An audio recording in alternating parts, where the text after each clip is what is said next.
আসসালামু আলাইকুম, ঈদ মুবারক। ভিডিওটা হলো সকালের। সারাদিন এত ব্যস্ত যে আর ভিডিও শেয়ার করতে পারিনি, কিন্তু পেজ তো কিছু না কিছু ভিডিও তো দিয়েই যেতে হবে। সকালে সেমাইটা রান্না করেছিলাম, লাচ্ছা সেমাই, ভাবছিলাম শেয়ার করবো কিন্তু করতে পারিনি। এর মধ্যে কুরবানির কাজ শুরু হয়ে গেল, এই পর্যন্ত কাজই চলতে আছে। এখন সেমাইটা দিয়ে দিচ্ছি। এই তো সেমার মধ্যে এলাচি, দারচিনি, তেজপাতা সব দিয়ে চিনি দিয়ে ভালোভাবে মিশিয়ে দুধটা ঘন করে, এখানে 2 কেজি দুধ আমি ঘন করে নিয়েছি।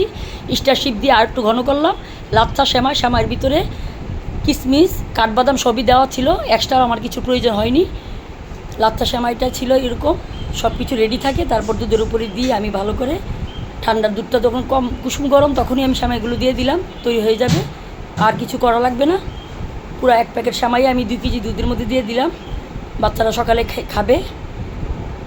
তারপরে এই ছিল সকালের ভিডিও। আর সারাদিন রান্না করছি, এরপরে থাকবে রান্নার ব্লগ। আপনারা ভালো থাকবেন। সবাই কেমন আছেন, কার কাজ কতটুকু হয়েছে, কে কী করতে পেরেছেন, সবার মাধ্যমে ভিডিওর মাধ্যমে জানতে পারবো। আল্লাহ হাফেজ।